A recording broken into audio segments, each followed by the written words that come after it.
இந்த வீடியோ பார்க்குற முருக பக்தர்களுக்கு ஒரு வேண்டுகோள் என்னென்னா, நீங்கள் யாரெல்லாம் முருகர்கிட்ட என்னென்னா வேண்டியிருக்கீங்களோ அதை நடத்தி கொடுத்துருப்பாரு கண்டிப்பாக.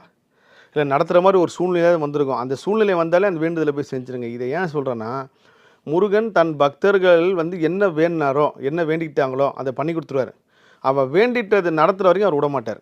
நான் ஒரு பேட்டியில் சொன்னேன், முருகரை பார்க்கும்போது வெறுங்கையிட போகாதீங்க, என்ன ஒன்று வாங்கிட்டு போங்கன்னா, அது உண்மை. நிறைய பேர் உணர்ந்தாங்க. சார் நான் இப்போ ஃபஸ்ட் டைம் கோயிலுக்கு போகும்போது பூ வாங்கிட்டு போனேங்க சார், எனக்கு அவ்வளோ மகிழ்ச்சியாக இருந்துச்சு. ஒரு பெரிய மாலையை கொடுத்து அமிச்சாங்களே, இதுதான் நம்ம இயற்கை சொல்கிற ஒரு விஷயம். நம்ம ஒன்று கொடுத்தா நம்மளுக்கு இன்னொன்னா பெருசாக திரும்பி வரும். அப்போது முருகர் குழந்தையாக இருக்கும்போது நீங்கள் தினமும் முருகரை தூக்கி தூக்கி கொண்டாடிட்டு ஒரு 5 நாள் பார்க்க வரலாம், அந்த குழந்தை ஏங்கும்ல. இப்போ நம்ம வீட்டு நீங்கள் நம்ம குழந்தையே எடுத்துங்க, ஒரு டெய்லி நைட்டு நீங்கள் தூக்கி தூக்கி விளையாண்டுட்டு 1 நாள் 2 நாள் தூக்கலாம், அந்த குழந்தை ஏன் தூக்க மாட்டோம்? அந்த மாதிரி தான் முருகனும். மற்ற தெய்வங்களுக்கும் முருகனுக்கும் நிறைய வித்தியாசங்கள் இருக்குது. அதில் இது ஒன்று. அப்போது தன் பக்தன் வேண்டுறான், ஒன்று நடத்திட்டு கொடுத்துட்டாரு. அந்த மாதிரி நான் நவம்பர் தீபாவளி அன்றைக்கி ஒரு விஷயத்தை வேண்டேன், ஒரு சினிமா சம்மந்தமாக.